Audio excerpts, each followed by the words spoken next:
पूजादानं जपं यज्ञं तपः कुर्यादिखण्डिताम्। आप कितना भी पूजा पाठ योग यज्ञ व्रत दान इत्यादि कर लीजिए, लेकिन जब तक अपने हाथों से रामार्चन जी का पूजन नहीं करेंगे तब तक आपको पूर्व में किए गए पुण्य की प्राप्ति होने वाली नहीं है। इसलिए रामार्चन जी का पूजन अवश्य करना चाहिए। अब प्रश्न उठता है कि मान लीजिए रामार्चन जी करने की हमारी सामर्थ्य नहीं है, उसमें जो व्यवस्था करनी पड़ती है वो व्यवस्था हम नहीं कर सकते हैं, तो फिर क्या करें? तो बोले कि जितनी व्यवस्था हो उतनी करें, लेकिन रामार्चन जी का पूजन अवश्य करो।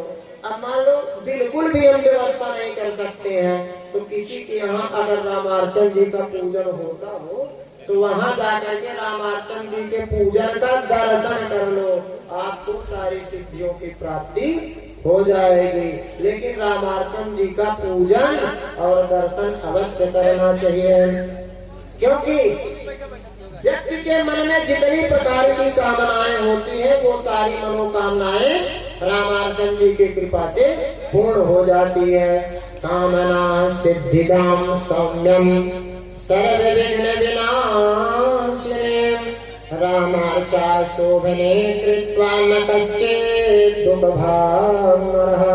रामार्चन जी करने के बाद कोई भी व्यक्ति दुखी नहीं रह सकता है, क्योंकि जब रामार्चन जी का पूजन हम कर लेंगे, रामार्चन जी का सर्वस्व अपना जो है निष्ठावन कर लेंगे और हमारे पास राम जी की भक्ति प्रविष्ट हो जाएगी, तो हमें जो है जब आवे संतोष धन सब धन धूल समान, जब हमारे मन की तृष्णाएं समाप्त हो जाएंगी। कोवा दरिद्रो ही विशाल तृष्णा, जिसके मन में जितनी बड़ी तृष्णा होगी उतना ही उसे कष्ट होगा। तृष्णा क्या है?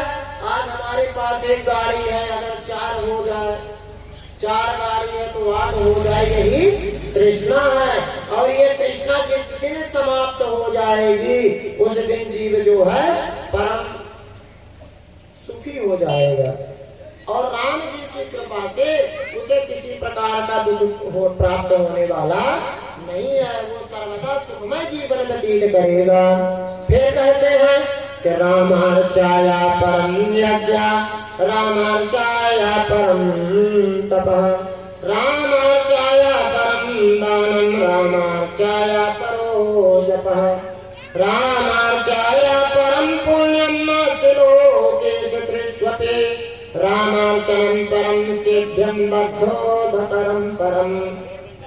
रामार्चा से बड़ा ना तो कोई यज्ञ है, रामार्चा से बड़ा ना तो कोई तप है, ना तो कोई दान है, और ना ही कोई जप है। यहाँ तक कि रामार्चाया परम पुण्यम नास्ति लोकेषु तिष्ठति, रामार्चा से बड़ा कोई पुण्य तीनों लोक में दूसरा नहीं है।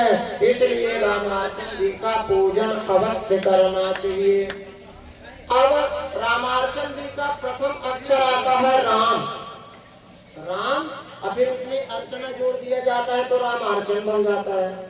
तो राम शब्द का अर्थ होता है रा माने राष्ट्र और मां माने मंगल। रा माने राष्ट्र और मां माने मंगल, जो सर्वदा राष्ट्र के मंगल की कामना को धारण किए रहे वही जो है राम है। अब जब राम जो है राष्ट्र की मंगल की कामना करेंगे और हम राम जी के भक्त हो जाएंगे तो वही गुण हमारे अंदर प्रविष्ट होगा कि नहीं होगा? जैसे व्यक्ति जिस वस्तु का चिंतन करता है वो वस्तु उसे प्राप्त हो जाती है।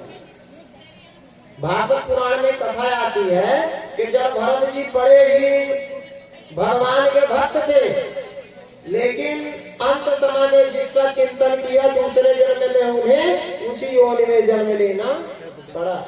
तो इसलिए रामा ने राष्ट्र और मामा ने मंगल, जो राष्ट्र की निरंतर मंगल की कामना करता रहे वही राम है। तो कहते हैं कि रामार्चा से बड़ा पुण्य तीनों लोक में दूसरा नहीं है। क्षमा सौशील्य सौहार्दम सद्गुणानां प्रकाशनम त्रिकाल ज्ञान जननम खड विकार विनाशनम यम यम चिंतयते कामम तम तम प्राप्नोति निश्चिताम अन्यानि यानि लोकेस्मिन् साधनानि बहूनि च। वैसे अगर देखा जाए तो इस संसार में सुखमय जीवन व्यतीत करने के लिए अनेक साधन हैं, अनेक उपाय हैं, किया जा सकता है, लेकिन रामार्चन जी से जब बड़ा लाभकारी और सरल दूसरा उपाय नहीं है। व्यक्ति रामार्चन जी करने पर